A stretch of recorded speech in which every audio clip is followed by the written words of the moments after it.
a friendship that'll never ever end.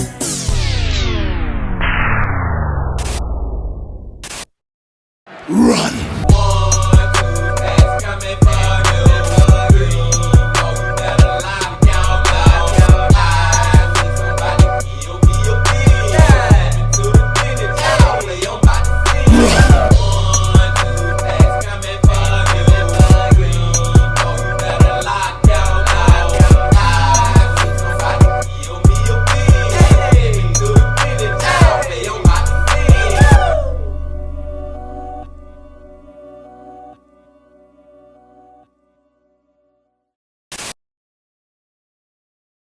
It's a beautiful day in the neighborhood.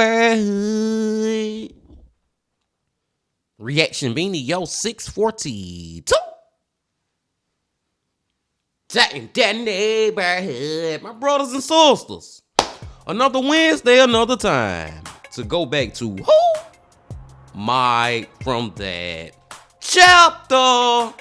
It is always a delight when we get to go back to Mike. And the title of the video is The Disturbing Case of Madeline Soto.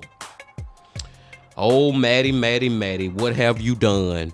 Or what have somebody done to you? You know what I'm saying, man? I don't freaking know. But we're about to find out. But before we find out, my brothers and sisters, y'all know what y'all got to do.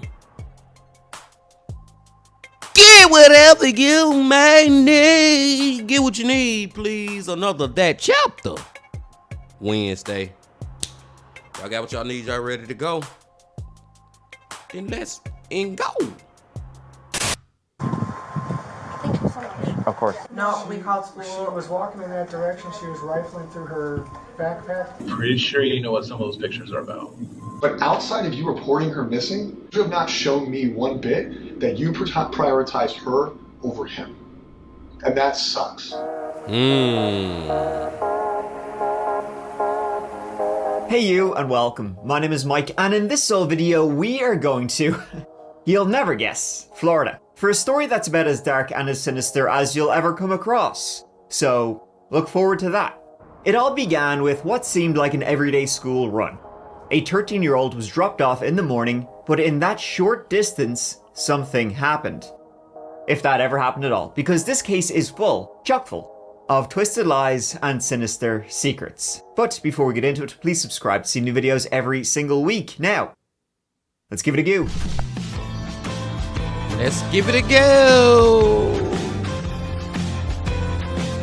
And get whatever you may need. And my first question already been answered, y'all, when I was like, Maddie, what have you done? Or what have somebody done to you? Is she the victim in this case, man? Long story short, story long. And I don't know if those are her parents or whatever, but I'm already feeling like they got something to do with it. You know what I'm saying? And I'm also sadly feeling like this may be an unsolved mystery, y'all. We may not get a conclusion, but let's give it a go. This case takes us to the jewel of Central Florida, and that is Kissimmee. What have you got to lose? Just down from Orlando. It makes a part of that like metro area, and you know what? Quite a lot of stories have, and will, take us to this area, so Kissimmee, more like Killamee, right? Around 80,000 people live there, and it seems like kind of a chill place. You got team parks nearby, but also parks without a team. They just call them parks. And it seems to be a safe place to raise a family. Number one complaint I see is traffic. So, could be worse. The beginning of this case begins fairly recently. In fact, it's earlier in 2024. February, to be a bit more specific. At close to 8 p.m. on February 26th, 2024, a call was made to 911 to report that a 13-year-old girl named Madeline Soto was missing. Do you need police, fire, or medical? Police, possibly. I'm reporting a missing child. Okay. And the child that you're trying to report missing, are you calling on behalf of the parent? Yes, on behalf of the mother. And then how long has it been, though, since you guys have last seen her? Since this morning. She was dropped off at school this morning, and apparently she never showed up. We called everyone we knew. No one's seen her. We're not exactly sure who made that call, but reportedly a family member of Madeline's. See, no one had seen Madeline since her mom's boyfriend, 38-year-old Stephen Stearns, had dropped her off for school that very morning. That was just outside Peace United Methodist Preschool, which was just down the street from Hunters Creek Middle School, where Madeline, attended. And that was a pretty short walk from where he dropped her off to where she was going, and Stephen said he saw her walking in that direction. It was her mom, Jennifer Soto, who was the first to notice that, she was missing. Detectives and officers were able to respond, that very night, and Jennifer, she would speak to the police, and she would say she arrived to the middle school at around 4:30 p.m. to pick up her daughter, but her daughter, Madeline, was nowhere to be seen outside of the school. Jennifer said she went in, she asked the staff, the teachers, and they report, well, guess what? Madeline didn't actually show up for school at all that day. So what Jennifer did, she went home. Maybe she missed her, maybe she felt sick, whatever reason she didn't go to school that day. Searching the house though, Madeline wasn't there either. She checked in with her boyfriend, Stephen Stearns, who said yeah, he dropped her off that morning, all was good. She also checked in with 2 other residents of the house who rented a room from Jennifer. They hadn't seen her either. So after waiting a few hours, the police were contacted and the search began. Thank you so much. Of course. Do they speak English? Yes. Okay. This is mom. This is mom? Okay. Hi there. Hey there. Hey there. What's going on? So my daughter was dropped off close to school this morning, but never made it. I went to pick her up from school. So she was supposed to be dropped off at school, didn't make it to school. Didn't make it to school. I went to pick her up from school today, Okay. and she never came out. They announced it over the speaker, and I'm just like, maybe she walked here, because sometimes she'll walk here to this office. I came here, nothing. I went back to the school, they were closed. I got an email from the school saying she was absent, but I also messaged her teacher, and he looked at her entire attendance today and saw that she was completely not at school today either. Okay. So she never made it. Okay. What's her name? Madeline. Madeline. Madeline. Last name? Soto. Soto. Soto? Yeah. Date of birth? February 22nd, 2011. February 27th, 2000? 22nd. Oh, sorry. 22nd. 2011. Fine. I just gotta say, man, I'm telling y'all, I got a feeling just looking at them two. If not both of them, one of them know what the freak happened to Madeline. One of them know where Madeline is at right now, and one of them may know that she already deceased. You know what I'm saying, man? Somebody is freaking faking the funk, so to speak, in this freaking video, y'all. It may just be the boyfriend who did something to her, and the mom could be completely clueless. I don't know, but I don't like the vibe at all that I'm getting from them. Does she have a phone number or a phone? She does, but she left it at home today. I have it. You have it. And I've already gone through her messages. Okay. How about, does she have like an Apple Watch? But he dropped her off half a block away and drove away. Okay. Did she ever go to school though? No, we called school. She was walking in that direction. She was rifling through her backpack, just looking for something. I thought maybe she was just looking for headphones before she got her walking on. Yeah. But she was just kind of, shambling over in that direction. It looked the same as any other morning. Okay. What was the last thing you asked? If she went to school, I think that's what it was. So I got confirmation from the school that she never made it. They sent me an email saying she didn't make it. Oh no.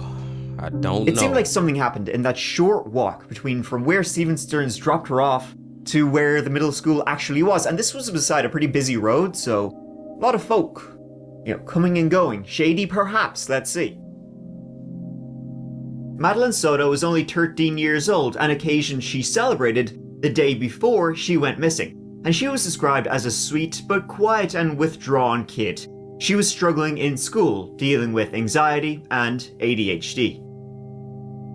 As is normal in these situations, investigators have to act pretty swiftly when it's a 13-year-old girl who went missing if they want any sort of thing that even resembles a positive outcome. So the police asked Jennifer, Madeline's mom, and Stephen Stearns, who was Jennifer's boyfriend, and they'd been together for like 7 years at this point, so he was also sort of like a de facto stepdad to Madeline. Police asked them both to come in, do an interview, and they also, asked if they could have a look around the family home. Is this normal behavior? Not at all. To just not show up or call or text or anything? Not at all, no. In my heart, I feel like somebody took her. This isn't like her to just pick up and run away. I just hope you're okay, Maddie. I hope you're safe. I hope you're not hurt. And you know, my friends, we often talk about searching, hiding, monsters hiding in plain sight, which unfortunately happens more often than we kind of care to think about. But if you were one to, wanted to hide in plain sight. Mike gone to his commercial, man. He gotta be. Yeah, he gone to a commercial, y'all. But how y'all feel about that interview that she did? I don't even know if I can believe this lady yet. Like, I don't know if she is genuine or not. She not really coming off as genuine to me. This is terrible, man. And this would have make it even more terrible. Both ways are terrible. But okay, if the boyfriend did something to Maddie without the mama knowing, that's one thing. That's terrible. But if she actually know what the elf went on and she was involved in it, and you goddamn covering it up for your freaking boyfriend who not even the real daddy of your real daughter, you get what I'm saying? That'll be just elfed up on another level. It's all the way elfed up anyway. And like I said earlier, y'all, I hope we get a conclusion to this case. And I'm glad that the police is treating them like subjects. Let's hear them get interrogated. I hope Mike show that. Let's go. Thank you so much to Nord for supporting that chapter. Now, you and I, let's get back to it. Back to it. The family home was in a fairly well-to-do gated community, and it was cordoned off while officers searched for any indication of what had happened to Madeline. Both Jennifer and Stefan were asked also to hand over their cell phones, which they both readily did. So while a search of the family home, it didn't turn up anything too kind of catastrophic. It did indicate that, things in the house, they weren't exactly normal, folks. First of all, the two tenants who also lived in the house, they rented a room from Jennifer. They were both cleared of suspicion fairly quickly, so I won't spend too much time on them. But the thing is, it's likely that's why Jennifer was able to afford, a really nice house in this well-to-do community, because she was renting out some of the rooms of the home. But that also led to this other kind of weird situation for the actual family who lived there, Jen Soto, Madeline Soto, and Stefan Stearns, because it was a 4-bed house. 2 rooms were taken up by 2 tenants, so that left 2 rooms then for Jennifer, Madeline, and Stephen. So you would sort of think, right, that, well, okay, Jennifer and Stephen, boyfriend, girlfriend, they're going to have 1 room, and that leaves 1 room then for Madeline. Right. But no. The master bedroom belonged to Jennifer, but the previous year, Jennifer and Stephen's relationship had been sort of in flux, so Stephen would take the other room. So where did Madeline sleep then? The fuck? Well, Madeline had what's been described as a makeshift room with these sort of false walls on the first floor of the house. Pretty weird. Yeah, that's weird, and that's elfed up too. You got other people staying in your house, even though they paying you. That's beside the fact. And then you got your boyfriend taking up rooms, and you ain't got one for your daughter. You ain't reserved one of those rooms for your freaking daughter. That right there is a clue. So it's already started to let you know how much she really care about Maddie now. I don't trust that lady, man. I don't trust Jenny. Let's go. Then in Stefan's room, the police found a whole bunch of lube, sex toys, a loaded 9mm. Now, I know you're thinking, wow, that sounds like a perfect man's bedroom. But what was weird is that Madeline didn't stay in that little makeshift room. She slept with her mom and her mom's boyfriend, a lot. In the same bed as them. What? In the same bed as Stephen sometimes. Just Madeline and Stephen. Yeah, this isn't going anywhere good. Boy, we jumping off the deep end with the craziness now. What? Yeah, this is a terrible freaking mother. I was trying to reserve and trying to play it safe with her, not just jump off the deep end. Fuck that. This goddamn mama is terrible, man. You gonna let your 13-year-old daughter sleep in the bed with a grown-ass man who's supposed to be your boyfriend. Now, I can go into details and talk about what was going on in the bed, but we not going to even say all that, man. And I ain't saying... I'm just going to say this. This is all I'm going to say, y'all. I try to keep it YouTube friendly over here. All I'm saying is that grown-ass man laying in the bed with your daughter, something some blood could start to circulate somewhere. Even just that, while he laying in the bed with her, is freaking nasty as fuck. Y'all know what I'm saying? Some blood started circulating to her head somewhere. Let's go. All right, the first question is if I can get your first and last name and spell them both out for me. Stephen Stearns, Stephansterns. All right, so Stephen, you seem very emotional right now. Explain to us. I dropped her off. Everything looked fine when I drove away. So last time we saw her, we were just scared. We just wanted her home. Have you, like, literally put boots on the ground, went out? Yeah, I even went out with the cops where I had dropped her off.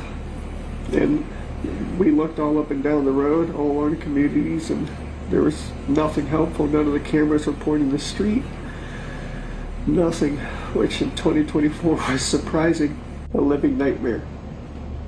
It's a living nightmare. I'm just gonna point out that I have not seen not one tear actually go down his face. Seriously, all I see is his eyes puffy and they red. Seem like he trying to make himself cry. Y'all get what I'm saying, man. Crocodile mother in tears. They started off like any other. And I just want to wake up.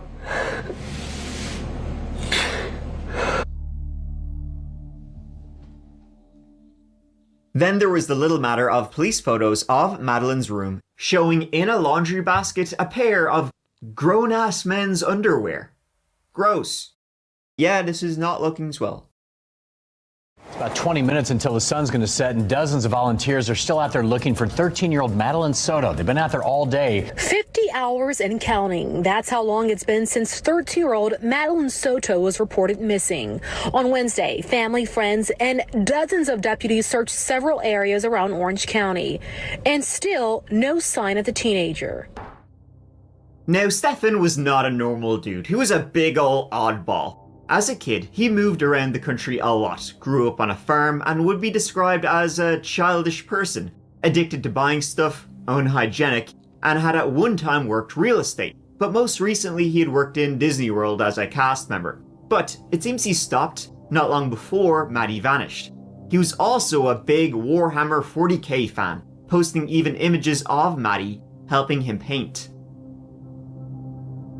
Now, Stephen was no longer living in the home, having moved to start a job with his father in Northport, Florida. But he would still visit 2 to 3 times a month, and on this occasion was planning to stay a week. While the home was being searched, Jennifer and Stephen were both being interviewed. Right, so she's walking towards the school. Do you continue straight when you leave, or do you turn around? I turned around and went back the other way. I was watching her in my rearview mirror. And she was going the right direction, so it looked okay. Once the revelation of Madeline regularly sharing a bed with the 38-year-old man came out, including on the night before she went missing, investigators began giving him a closer look, beginning with a look at his phone. Remember how I said Stephen, here you go, readily handed over his phone? Well, it also just so happened that around the time Madeline went missing, Doofus, he downloaded a new iOS update and it kind of messed up his phone a little bit, so he had to do a factory reset on his phone. The timing, I know. What are the odds though, the day Madeline went missing, he would have to just completely factory reset, wipe his entire phone. However, what are the odds? Despite factory resets, digital forensic officers can reconstruct your phone pretty good. So they not only retrieved Stephen's phone information, but also hundreds of images and photos. Extremely graphic photos of himself and Madeline going back 4 years, since she was maybe 8 or 9.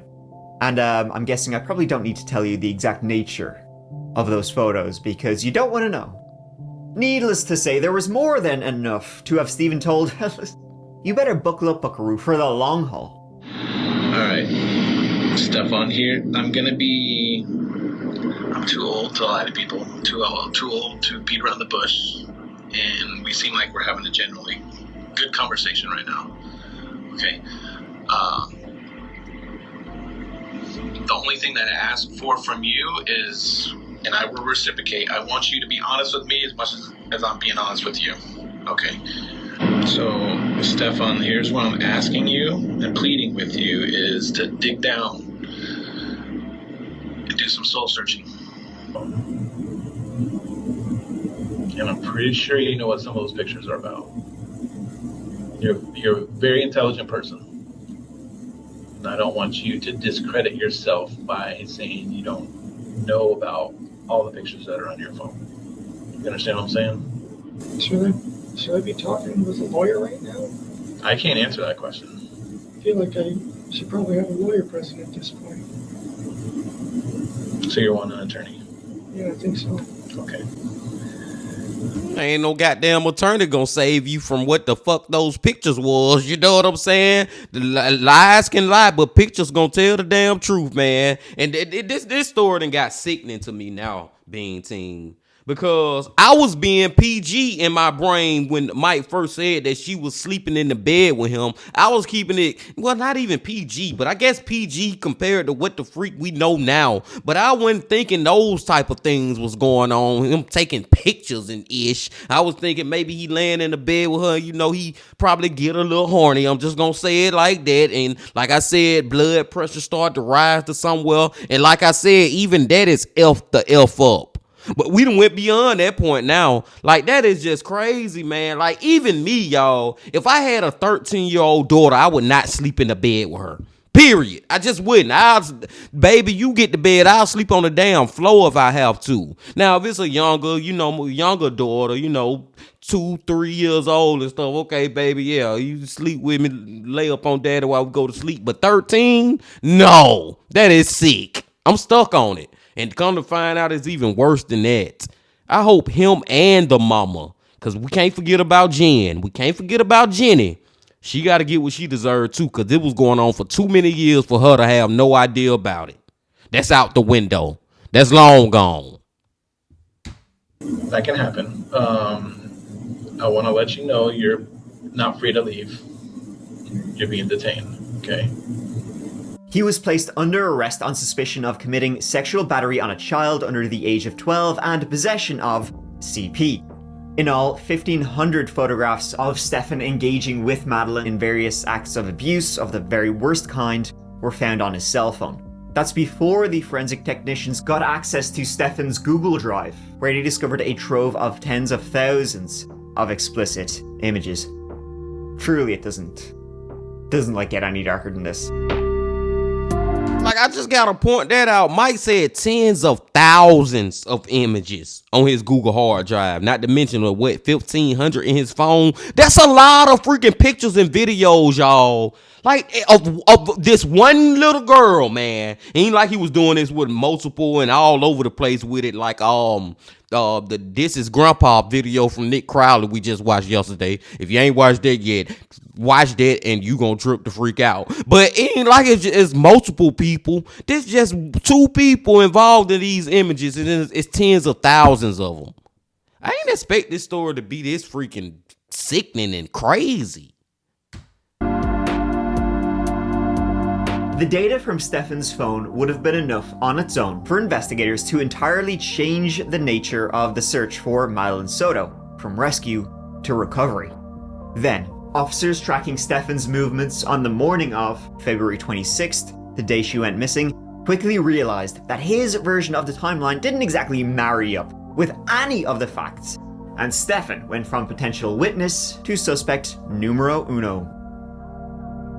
According to Stefan's version, he arrived back to the home in Kissimmee the night before Madeline went missing. This would have been on the 25th. He'd been staying with his parents. He'd supposed to come back earlier on the 25th as it was Madeline's birthday, if you can believe that, and she wanted him there to attend. But due to work, he arrived like around 8:30 p.m. that night. Then at around 10:30 p.m, Jennifer Soto, she arrived home from her job. And she told Stephen, she had just taken some sleeping pills and she really needed a good night's sleep that night. She had to be up, bright and early tomorrow, the big long day ahead of her the next day. So she said, hey, Stefan, you go sleep in that other room. And Madeline, you go sleep in with him. Yeah, Jennifer said she needed a good night's sleep and Madeline was apparently a squirmy sleeper. Both Jennifer and Stefan would say that Madeline suffered from separation anxiety and didn't like being alone and sleeping alone. The next morning, Stephen said himself and Maddie, they got up around 7 a.m. Jennifer didn't see either of them that very morning. Jennifer herself, she woke up at 9 a.m. You know, everybody had left by this stage. She had a doctor's appointment. She then arrived back home around 11 a.m. and Stefan was there, chilling out. Stefan maintained that he dropped Maddie off at school roughly a block away and had watched as she walked away in the direction of the school.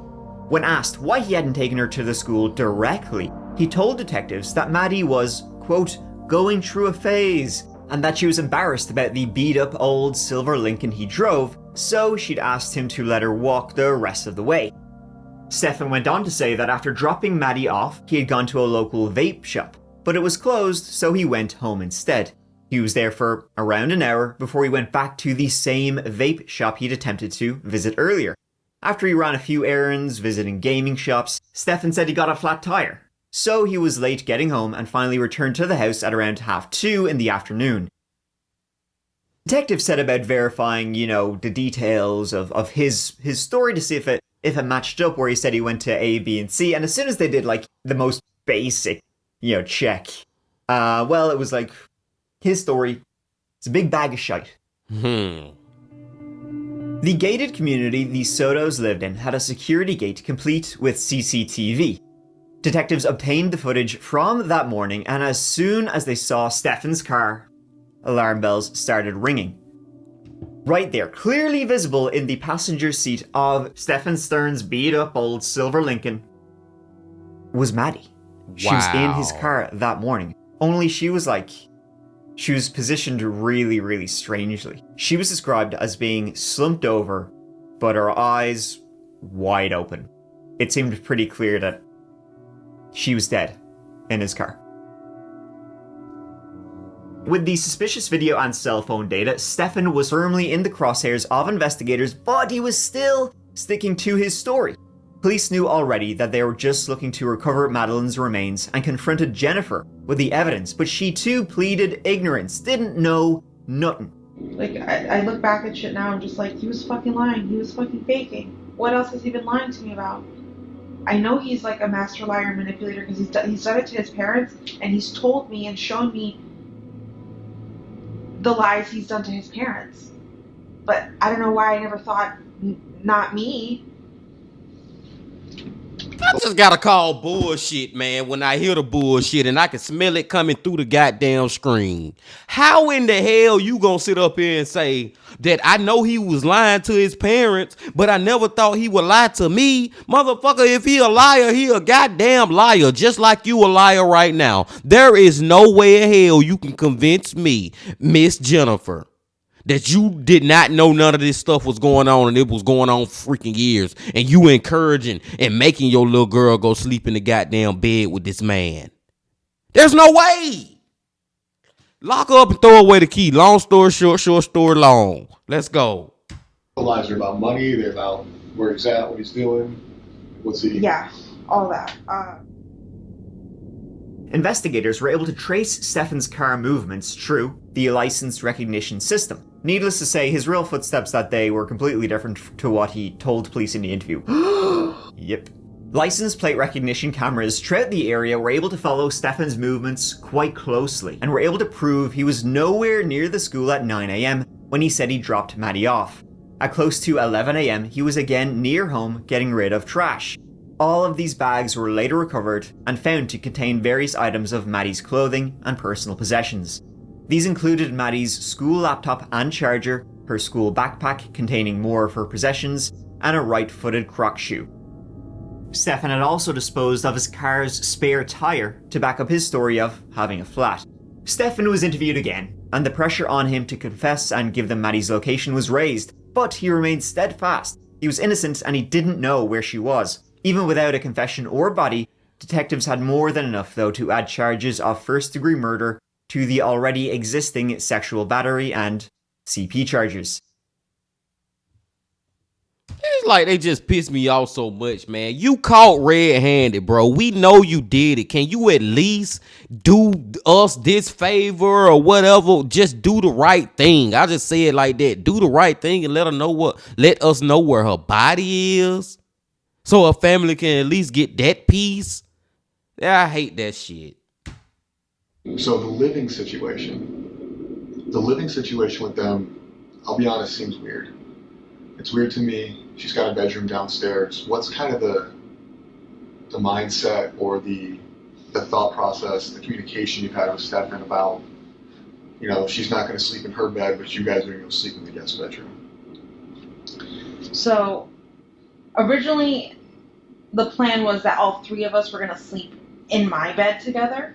Jennifer was confronted with the images of abuse from Stefan's phone, and her initial reaction was to outright deny recognizing anything in the images, despite them, like, showing her daughter engaging in sex acts with a man she'd been in a relationship with for seven years. And she's pretending it was in the house, and she was like, this is news to me. A lot of grown-ass adults can't hide an affair with somebody who doesn't live with them. True. Let alone somebody who does live with them. So at a certain point, I do believe you became aware of what was going on. No. I do believe that a reasonable person, and I consider you a reasonable person, right? Do you think you're a reasonable person? Yes. Would be aware. It took a long time for her to, accept the truth, and she still was defending Stephen's... This is one of those stories where I don't even need to begin with how effed up everybody is. Your first reaction is to protect Stefan. What you just said is the sex stuff is fine. It's not fine. Hold on. I know every relationship is different, and I know everybody's family is different. Whether she wants to do it or not, that is not consensual. And you prioritized him again. You prioritized him by offering him or telling his dad to get him a lawyer. Let's protect Stefan. I was in shock. No, that's not shock. That is your natural instinct to protect Stefan. Okay? And if that's naturally how you react, that's fine. But that goes into what I've been telling you this whole conversation is I don't believe a lot of the things you're saying, and I don't believe a lot of the things you say you weren't aware of. And that is because you've now shown me twice that your first reaction, no matter what you were told or shown, her entire reaction to the situation has been strange from the beginning. She showed little emotion and only cried when detectives made note of it being her own birthday the day after she was being interviewed. Birthday's tomorrow. Right? Today's the first.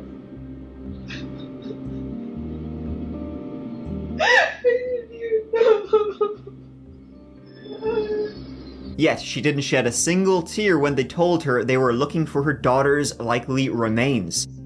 I don't care about him. I want him to go to jail. I want the worst thing possible to happen to him in jail. I know what happens to predators in jail. Like, I'm ready for that. Like, please. I don't give a fuck about him. I'm not protecting him. Her involvement is... You don't give a fuck about your daughter. That's who you don't give a fuck about. I'm so pissed off and just sick at this damn bullshit, y'all. What the... Man, listen, man. Please give her ass fucking life in prison. Is definitely something, it's very much a thing of debate. How much she knew about what Stephen was doing, how much she knew about what Stephen did. But right now she is the prosecution's, key witness, number one witness in the entire case. But I mean, a lot of people are, clamoring for Jennifer Soto to be right there in the dock with Stephen Stearns. I don't think they're that wrong. One thing's for sure, the dynamic in that house is incredibly disturbing, and you only gotta wonder about what the two tenants who also lived in the house. They were cleared of suspicion, but did they know? Were they suspicious of anything? Like, the police found on Stephen Stearns' phone, they found an image of one of the tenants, a woman, on Stephen's phone, naked, in the bathroom. She was told this. Stephen has an image of you naked, and she was like, what the hell is that doing there? He was obviously creeping. Then, on March 1st, a witness contacted the police to report seeing a man matching Stefan's description next to a silver sedan with a tire iron in his hand, close to Hickory Tree Road. He had been there back on February 26th. The witness described the man as looking frightened, which he'd written off at the time as simply being frustrated with his car. Shortly after beginning a search of the surrounding area, police came across the tiny body of 13-year-old Madeline, dumped in a row of bamboo trees. Forensics and crime scene analysts were dispatched to the scene. In an autopsy performed the next day, it was found that her cause of death was strangulation. It was also noted by detectives that Madeline was only wearing socks, there was no shoes in the area, and her socks were clean, so it therefore again supported the idea of she had been in the car and she'd been deceased in the car, and then he had dumped her here. I'm just happy at least, y'all. I guess this is the happiest I can get in this freaking story, man. At least they freaking found her body, man. Seriously, like, I feel like it's always better to at least be able to find the body of these victims who be getting murdered, y'all. Like, seriously, man, at least that type of closure we can get. At least we can lay her body to rest properly or do whatever instead of it just being out there in the woods like it ain't just nothing. You get what I'm saying, man? Damn, baby girl, baby freaking Maddie. Rest in peace. With a mountain of evidence and now a body too, the charges against Stefan were enormous. He was facing not only murder, but more than 60 charges relating to the abuse. Yet, even in the face of the death penalty and also life in prison, Stephen has refused to admit to what he's done and insists he's got some magic piece of knowledge that will come out at trial and save him. The very notion that this case ever goes to trial is sort of pretty insane. He has like no chance whatsoever, and frankly, the only way to save his own miserable life is to cop to everything and throw himself on the mercy of the courts, which would still only give him the tiniest sliver of a chance at not being publicly fried. Even in his jailhouse calls to his parents, he's saying, "I'm innocent, I didn't do it." His parents don't even believe him. Even they're like, "You're full of shit." In their first public interview about Stefan, both of his parents described their dislike of Jennifer and how little they thought of her. But they weren't shy about calling out their own son either. They both recalled him consistently lying to them about almost everything from a very young age. Stefan's father speculated about a car accident Stefan was involved in as a child. Then, at 7 or 8 years old, he'd been hit twice by a 4x4. Probably wasn't hit hard enough. The driver had deliberately driven into Stefan before reversing, hitting him in the front and back of the head.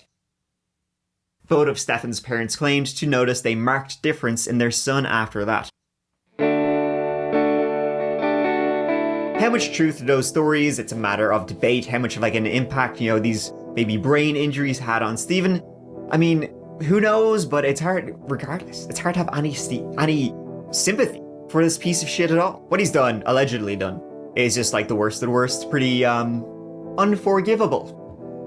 Like, he's bottom, straight down to hell. Whatever the hottest place is, he's gotta be down there. A potential motive for why, he, again, allegedly, murdered Madeline is that, well, some people speculated maybe she was pregnant or thought she was. According to those around Maddie, she had only just begun puberty though, so she may have missed a period. And this could have been enough to panic Stefan into believing and thinking that the abuse was about to be uncovered. And so he tried to cover his tracks by getting rid of Madeline. But who knows? I mean, this was a house of horrors for sure. Like, poor girl, she never had a chance.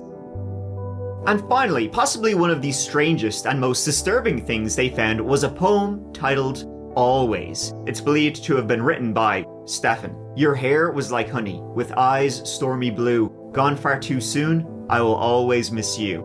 I love you so much, I would have died for you. With no end to my tears, I will always miss you. As I held you in my arms, my heart died with you. Rest in peace, sweetheart. I will always miss you." He's due to go on trial for the abuse charges in February, and then the murder charges in September of 2025. So look forward to those, folks. Stephen Stearns is quite possibly one of the most disgusting pieces of shit I've ever covered on that chapter. So let's see what good gets done to him. In opposite world, thank you so much for watching. I hope you found this video, interesting is probably the best way to put it, because it's pretty, gross. The entire story, it's incredibly tragic, incredibly gross. But, well, that'll do it. Next solo video, folks, will be up, soon, so please give it a go when it's up. And also, if you're looking for that chapter merch for Christmas, maybe you gotta recommend the hoodies and hats, they're cool. down below, and also check out the That Chapter podcast, which has a brand new episode out every single Monday, so please give it a go. But until the next one, folks, please take care of each other and please take care of yourselves. Because I love you. Mike out.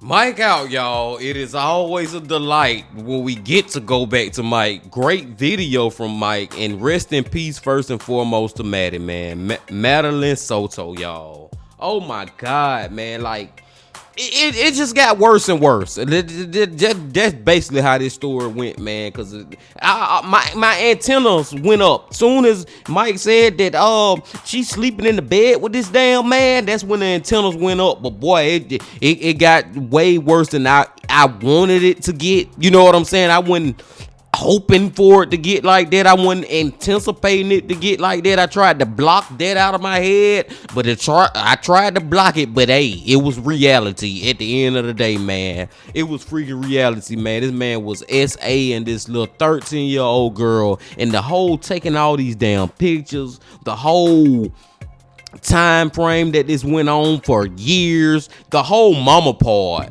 Fucking Jennifer, man.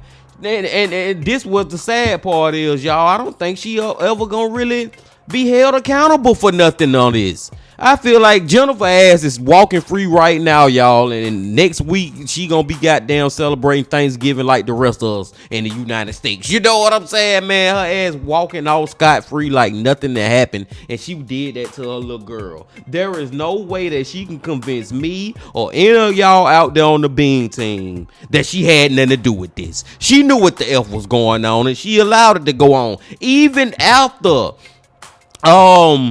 it was discovered about what happened to Madeline and stuff. She still was trying to cover up for fucking Stephen ass. Talking about hire a lawyer up and all this and that. Man, god damn, man. These freaking parents out here, y'all. And it ain't even just the parents. It's more about the freaking children, man, who have these parents. Some children are literally born into the worst situation as far as who their parents are, man. Seriously, we done watched it time and time again over here, y'all. And I know y'all know some real life stories, just like I know some real life stories of kids who are just born to the wrong freaking parents. Parents who should never have any freaking kids, man. And it just be so freaking sad. I digress. I'm gonna go let y'all go now, y'all. As y'all know, I can go on and on and on. I still got other things in my head that I would want to say and should say, but I feel like we have been here long enough, and I feel like I have said enough throughout the video. But before y'all leave, just please hit that like button, comment, subscribe, and do all that if you ain't did that yet.